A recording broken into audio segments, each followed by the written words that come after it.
In the first video on this channel, I showed off the GPD Win 2, an extremely compact handheld that runs Windows 10 and could play older AAA titles on the go. It gave the Switch a run for its money and had a library that I vastly preferred over what Nintendo offered.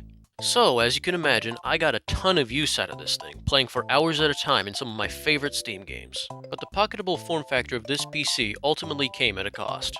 Compared to full-fledged gaming desktops and laptops, the Win 2 could only run a limited amount of titles at decent frame rates, and as my Steam library grew, I needed something that could handle all my games.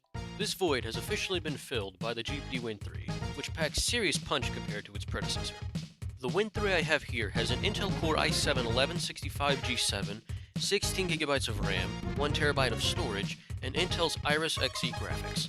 I got my unit on eBay, but if you get it on Amazon, you will get an 1195 G7 processor, and you will have the option of either a 1TB or 2TB model.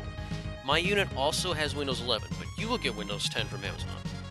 In terms of ports, you get a 3.5mm headphone jack, a microSD card slot, a full-size USB port, and a Thunderbolt 4 USB-C port, which is used for charging and for hooking up a separate Win 3 dock to increase your port selection. You can also hook up an eGPU through this port for significantly better performance if you have one laying around. With these specs, the device goes for about $1,300 for the 1TB model and $1,530 for the 2TB model, which is really steep. But you can find one on eBay for significantly cheaper even when bundled in with an official dock and grip. The Win 3 is about the size of a Switch Lite, but the former is pretty heavy and is abnormally thick in comparison, much like your mother. Both devices also have a 5.5-inch 720p display, which is rather nice for a handheld this small. The analog sticks are on the top of the device with the face buttons and D-pad positioned below them. Everything feels very nice and responsive here. You have your shoulder buttons on the back as usual, but the L2 and R2 triggers are now analog, which is a nice touch. And you also have these remappable buttons, which can be controlled with GPD software. Another neat feature of this PC is a backlit capacitive touch keyboard found by sliding the display up. To a lot of you, this may be inferior to the keyboards on previous GPD devices, but it is surprisingly decent, in my opinion at least. Something else that I wanted to see was whether or not I could pocket my Win 3. You may recall that one of my favorite features of the Win 2 was its very pocketable form factor. Unfortunately for the Win 3, however, it does not sport the clamshell design of GPD's previous mini PCs, meaning the analog sticks will now poke out if you try to put it in your pocket. For those of you with smaller pockets, this thing won't fit in your pockets. However, if you happen to have larger and more capable pockets, the Win 3 will fit. Expect it to be heavy and to have the analog sticks poking out though. If you are unsure if you will be able to pocket this bad boy and you happen to have a Switch Lite and a phone with a case, you can stack the two devices like so and stick that combination in your pockets. If that can fit, so can the Win 3. Moving on to build quality, the Win 3 is encased in a plastic housing without any aluminum accents. This may be a letdown to a few of you out there, but only a very minor one at that. You can also get vinyl skins for the device from SoapyGuard if you don't like the texture of the Win 3's plastic. I've put a link to SoapyGuard in the video description. The ergonomics of the Win 3 are decent, but nothing to write home about. The buttons and analog sticks feel very nice and clicky, but the device is relatively heavy. Again, similar to your mother. It should still be manageable to hold, though.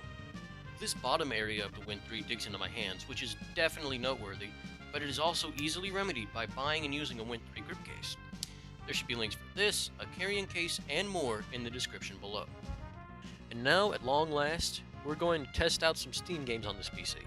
I've set the TDP of this device to 15 watts, which should give you a minimum of 2 hours of battery life out of this thing, and allow you to reach over 6 hours of battery life in lower demand titles like Brawlhalla and BTD6. I did this via the BIOS of my device. I will upload a separate video walking you through that in the near future. First, let's try some 2016 Doom. I have the game set to the low preset with a 90% resolution scale and no anti-aliasing. For the most part, we are getting 60 FPS, but we do see some dips that go down to about 50 FPS, but it's nothing that'll make this unplayable. Judging by the performance, you could tweak the settings to get a more stable FPS or higher fidelity graphics, and you would still be going strong. Also, the smaller display masks lower resolutions very nicely. So yeah, it plays Doom.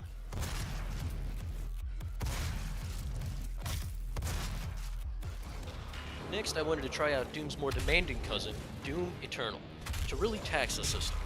At the lowest possible settings and a 50% resolution scale, we cap out at 60 FPS and do see some sizable dips in performance, but nothing game-breaking.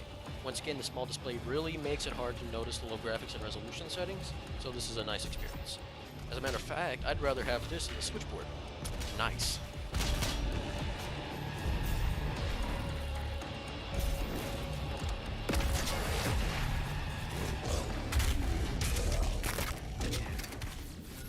And finally, I wanted to throw a fighting game into the mix. So here we have Injustice 2 at all low settings at 720p full screen.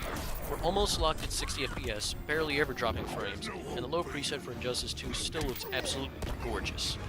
If you wanted to, you could probably raise some settings and still get good performance on this lower DDP. So, no complaints here.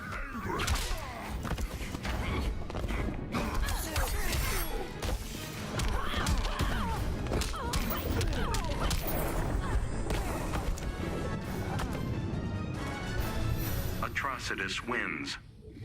One last thing I wanted to cover here was the cooling system in this thing. One major problem in the Win 2 was its less than ideal temps, which could cause overheating and thermal throttling in some cases. However, it appears GPD really stepped up their game here and the device manages to stay cool in my testing. Again, I used the BIOS of the Win 3 to keep the fan noise down a little, so make sure to watch my upcoming video on that. Overall, the Win 3 has a cooling system that makes the Win 2 look pathetic. Nice work, GPD. So, in conclusion, the GPD Win 3 is a very compact mini-PC that can play tons of demanding titles on the go, much like the Win 2 did before it. There is still one more thing to address though. Is the Win 3 able to keep up with competitors like the Neo lineup and the Steam Deck? Well, it depends. While the Neo and Steam Deck may have better drivers thanks to their use of AMD hardware rather than Intel's components, the Win 3 has one thing against the rest of the pack: form factor. Both the Neo and the Steam Deck are significantly larger than a Nintendo Switch, but the Win 3 is closer in size to a Switch Lite, meaning that some of you may be able to pocket this thing. So, if you don't want or need a handheld this small, you may want to look into alternatives. But if you want a mini PC with similar performance in a much smaller package, look no further than the GPD Win 3. But that about wraps this video up. Thanks for watching, I hope you enjoyed, and let me know in the comments how I did. Also, I want to thank you all for getting me to 100 subs. Thank you. That means a lot to me. Well, that's it for now. See ya.